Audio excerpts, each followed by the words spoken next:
नमस्कार विद्यार्थी मित्रांनो, स्वागत आहे तुमचं टीच विथ प्रतिभा या यूट्यूब चॅनलमध्ये। तर बघा विद्यार्थी मित्रांनो, आपण शासकीय वैद्यकीय महाविद्यालय GMC ग्रुप डीची प्रश्नपत्रिका बघणार आहोत मराठी व्याकरण टॉपिकवरती। लवकर तुमची एक्झाम होणार आहे विद्यार्थी मित्रांनो GMCची। तर प्रश्नपत्रिका ही खूप महत्त्वाची आहे। मराठी व्याकरण या टॉपिकवरती आहे विद्यार्थी मित्रांनो।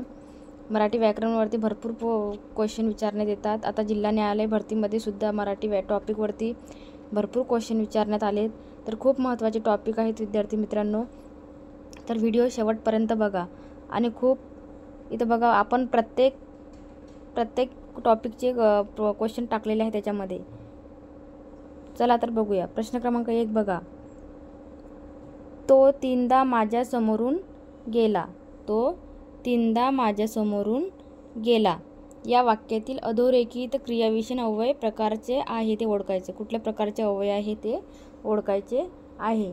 तो तीनदा माझ्या समोरून गेला या वाक्यातील अधोरेखित क्रियाविशेषण काय ओळखायचं आहे? अधोरेखित क्रियाविशेषण। तर कुठलं होणार आहे बघा विद्यार्थी मित्रांनो, तो तीनदा माझ्या समोरून गेला। तर काय होणार आहे? आवृत्तीवाचक। तीनदा गेला ना, तर 3 वेळेस रिपीट झाला ना, तर काय येणार आहे इथं? आवृत्तीवाचक। ऑप्शन नंबर 3 आवृत्तीवाचक क्रियाविशेषण अव्यय। प्रश्न क्रमांक 2, पत्रकार या शब्दाचे स्त्रीलिंगी ओळखा। पत्रकार या शब्दाचे काय ओळखायचे आहे? स्त्रीलिंगी ओळखायचे आहे। तर पत्रकारचं स्त्रीलिंगी काय होणार आहे? पत्रकर्ती। काय होणार आहे? पत्रकर्ती। ऑप्शन 4 पत्रकर्ती। प्रश्न क्रमांक 3, मुलांनी आज्ञा पाळावी। बघा इथं अधोरेखित काय? मुलांनी आज्ञा पाळावी या शब्दाचे विभक्ती रूप ओळखायचे आहे। मुलांनी आज्ञा पाळावी, तर काय होणार आहे? तृतीय विभक्ती। काय होणार आहे? तृतीय विभक्ती। प्रश्न क्रमांक 4, आता कोठे मला संगीताचा अर्थ कळत आहे। आता कोठे मला संगीताचा अर्थ कळत आहे, तर काळ ओळखायचा आहे। तर काय होणार आहे? अपूर्ण वर्तमान काळ। कुठला काळ होणार आहे? अपूर्ण वर्तमान काळ। प्रश्न क्रमांक 5, सहलीत जाताना कात्रजजवळ उजाडले। सहलीला जाताना कात्रजजवळ उजाडले। तर बघा विद्यार्थी मित्रांनो, हा क्वेश्चन भरपूर एक्झामला विचारण्यात आलेला आहे। सहलीला जाताना कात्रजजवळ उजाडले, तर याचं काय होणार आहे? भावे प्रयोग। कुठला प्रयोग आहे हा? भावे प्रयोग। उत्तर क्रमांक 4 ऑप्शन नंबर 4। प्रश्न क्रमांक 6, काम करा म्हणजे यश येईल।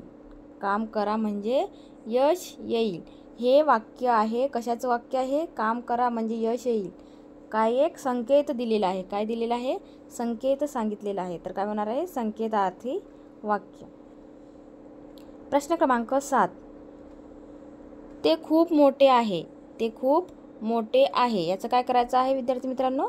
नकारार्थी करायचं आहे। तर ते खूप मोठे आहे, तर काय होणार आहे? किती मोठे आहे हे काम होणार आहे का? उद्गारवाचक। ते काम काही छोटे नाही। काय होणार आहे? ते काम काही छोटे नाही, म्हणजेच ते काम कसे आहे? मोठे आहे, म्हणजेच नकारार्थी झाले। आता हा क्वेश्चन कसा आहे बघा, इथं बघा काय आहे? इथं प्रश्नार्थक, इथं उद्गारार्थी आणि इथं हे साधं वाक्य। तर इथं बघा, ते काम काही छोटे नाही, म्हणजेच इथं नाही आलं ना, तर नकारार्थी, त्याचंच नकारार्थी केलं। ते खूप मोठे आहे। कसं आहे? ते काम मोठे आहे, म्हणजेच ते काही छोटे नाही। Option number 2 is right. प्रश्न क्रमांक 8, विशेष नाम व भाववाचक नामे। विशेष नामे व भाववाचक नामे नेहमी कोणत्या वचनात वापरली जातात? नेहमी कोणत्या वचनात वापरली जातात? तर कोणत्या वचनात वापरली जातात विद्यार्थी मित्रांनो? एकवचनी। कुठल्या?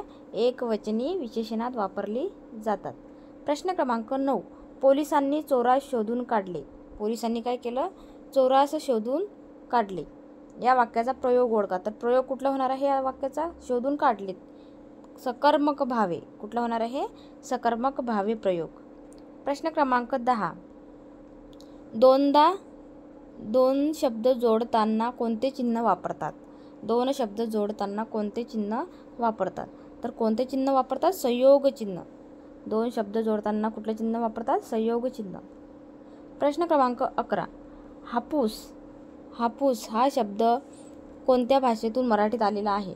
हापूस हा शब्द कोणत्या भाषेतून मराठीत आलेला आहे? कुठल्या भाषेतून आलेला आहे? पोर्तुगीज भाषेतून आलेला आहे. प्रश्न क्रमांक 12. पुढील अव्यय साधित विशेषणाचे योग्य उदाहरण ओळखा.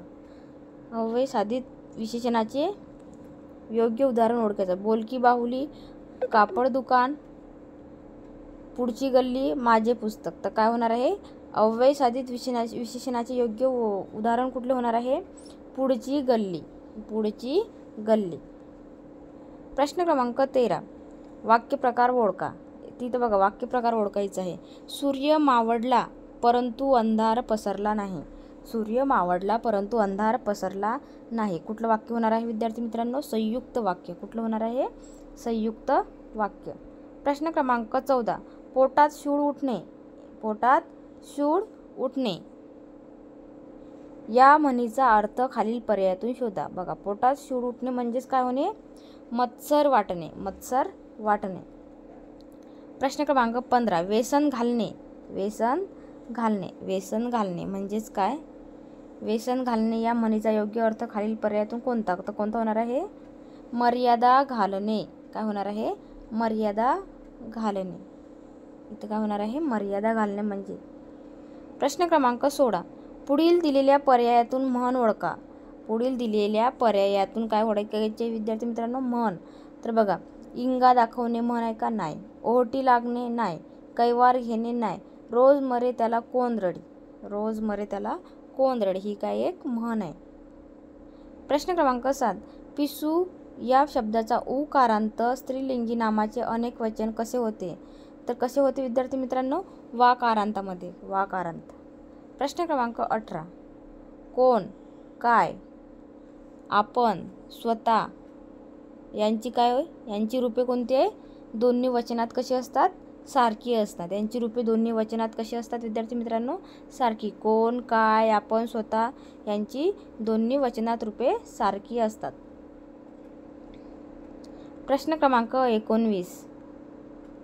शाळेत वेळेवर यावे या वाक्यातील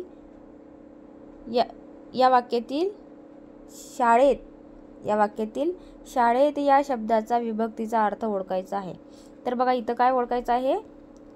शाळेत या शब्दाचा काय ओळखायचा आहे? विभक्तीचा अर्थ ओळखायचा. तर काय होणार आहे विद्यार्थी मित्रांनो?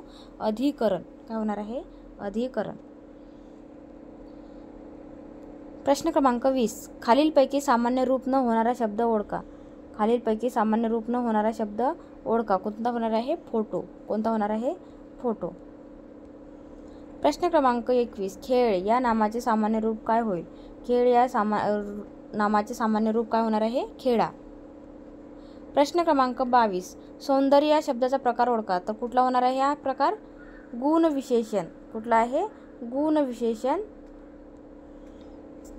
गुणविशेषण. प्रश्न क्रमांक 23. जिंकू किंवा मरू. जिंकू किंवा मरू या भारताचे शस्त्रासोबत युद्ध करू या वाक्यामध्ये कोणत्या रस आहे? तर बघा याच्यामध्ये कोणता रस येणार आहे विद्यार्थी मित्रांनो? जिंकू किंवा मरू भारताचे शस्त्रासोबत युद्ध करू. तर कोणता येणार आहे याच्यामध्ये? बघा वीर. वीर रस येणार आहे. प्रश्न क्रमांक 24. बालमन या सामासिक शब्दात कोणता समास आढळतो? बालमन या सामासिक शब्दात कोणता समास आढळतो? कर्मधारय. कर्मधारय हा समास आढळतो. प्रश्न क्रमांक 25. देशी शब्द ओळखा. बघा खोली, भाऊ, सासरा, घोडा. तर कोणता होणार आहे देशी शब्द? घोडा. प्रश्न क्रमांक 26. कोणता शब्द शक्तीचा प्रकार नाही? कोणता शक्तीचा प्रकार नाही आहे? साधित. प्रश्न क्रमांक 27. पुढीलपैकी कोणता कर्मणी प्रयोगाचा प्रकार नाही? तर कर्मणी प्रयोगाचा प्रकार ओळखायचा आहे विद्यार्थी मित्रांनो. कोणता आहे? सकर्मक. कर्मणी प्रयोगाचा प्रकार नाही आहे विचारलेला आहे. तर काय होणार आहे? सकर्मक. प्रश्न क्रमांक 28. मीठ भाकरी या शब्दाचे लिंग कोणते? या शब्दाचे लिंग कोणते होणार आहे? मीठ भाकरी स्त्रीलिंगी. काय आहे? स्त्रीलिंगी. मीठ भाकरी काय आहे? स्त्रीलिंगी. प्रश्न क्रमांक 19. 29. तू फार चतुर आहेस ही वाक्यरचना कोणत्या प्रकारची आहे? तर कोणत्या प्रकारची आहे विद्यार्थी मित्रांनो? विधानार्थी. कोणती आहे? विधानार्थी. प्रश्न क्रमांक 30. तिला मी आई म्हणतो या वाक्यातील उद्देश्य विभाग ओळखा. तर कोणता होणार आहे विद्यार्थी मित्रांनो? मी. का होणार आहे? मी. तर बघा विद्यार्थी मित्रांनो, अशा प्रकारचे क्वेश्चन मराठी व्याकरण या टॉपिकवरती आपण घेतलेले आहेत. खूप महत्त्वाचे क्वेश्चन आहेत विद्यार्थी मित्रांनो. जे चॅनलवर नवीन असतील त्यांनी चॅनलला सबस्क्राईब करा आणि बेल आयकन दाबायला विसरू नका, जेणेकरून मी जे व्हिडिओ अपलोड करणार आहे त्याचं नोटिफिकेशन तुम्हाला येणार आहे. आणि जास्तीत जास्त विद्यार्थ्यांपर्यंत शेअर करा. लवकर तुमची एक्झामची डेट येणार आहे विद्यार्थी मित्रांनो.